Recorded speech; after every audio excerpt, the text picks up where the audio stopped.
My name is Lynn. I am a friend of Mero, an old friend, and today I'm going to be cooking what I think are two very dear friends, white beans or cannellini beans and kale. And they will be merged together in a tasty stew over brown rice, and we will eat it and it will be delicious. This meal is my go-to easy peasy lemon squeezy meal. Kale is really great for you. And then of course the white beans are great protein. We're going to put in a couple extra goodies to make the flavors really talk together really well. I love to cook to settle myself, to get a sense of catharsis, to decompress for the day, decompress and think about what happened in the day. And that is like home to me. Yeah. Let's cook.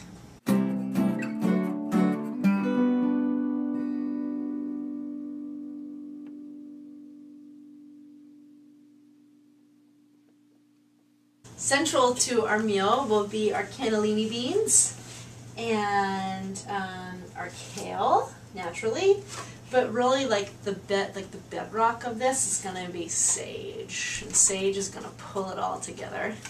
But we'll also have garlic and onions and lemon and a little. I have a half heirloom tomato here. You can also use canned tomatoes. We might use one or two of those. Some artichoke hearts. Don't always put those in, but I think they're a nice little, they add a vinegariness to it. And then, for those of you who eat meat, we can also put in some chicken sausage. We're going to make this fancy as well and use pine nuts, which is totally decadent. Yes. Let's start chopping. We'll begin with just a little onion. We don't need the whole thing.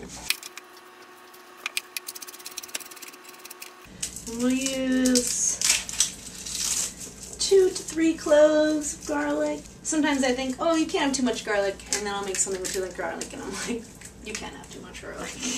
We already put our brown rice in the rice cooker, or you can also, of course, cook it over the stove.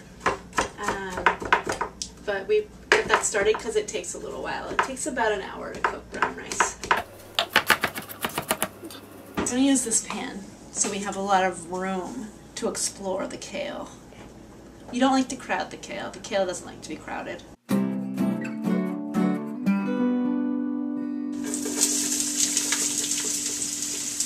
then, of course, a little bit of salt and pepper.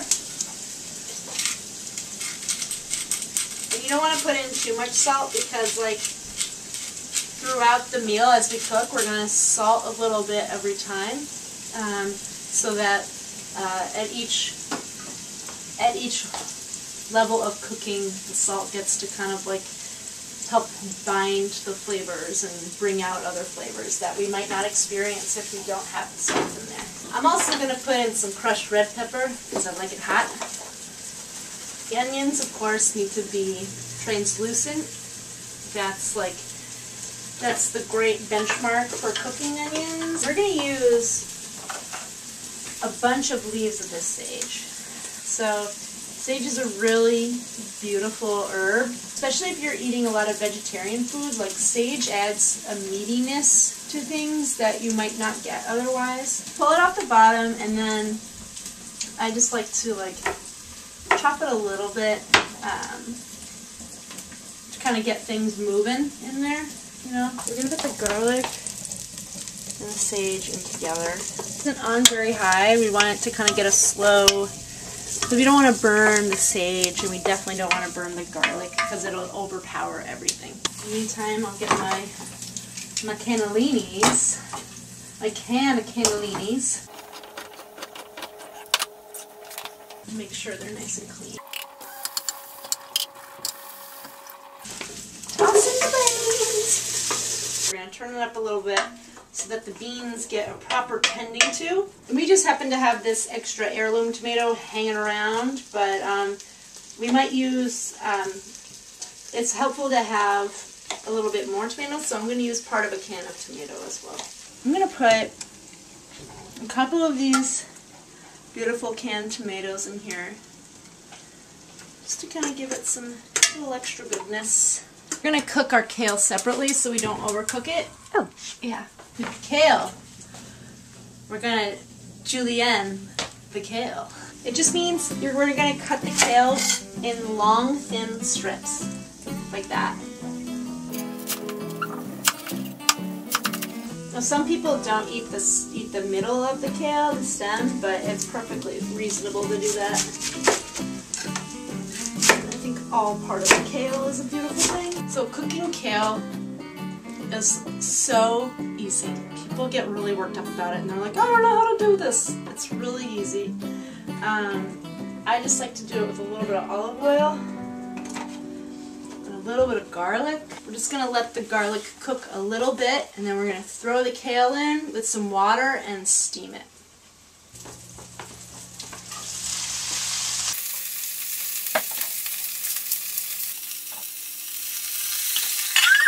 So that's going to cook while we tend to the stew. We're also going to add some of the artichoke hearts. Now, I know some people don't like them. You don't need to add them. Just toss them right in. So you can see the kale is cooking down. It's steaming a little. It's steaming itself a little bit, and so it's cooking down, which is great because we don't want it to burn and we don't want to overcook it because then it'll lose a lot of its nutrients. Are you ready for the kale? So we're just going to dump this in because this stew needs a little bit of water. We might as well use the water that cooked the kale because it has all of the kale goodness in it. You want to take a peek? Come over, see what it looks like. So pretty. I'm going to add a little bit of water so that it doesn't feel completely dry. And then we're also going to add some lemon juice.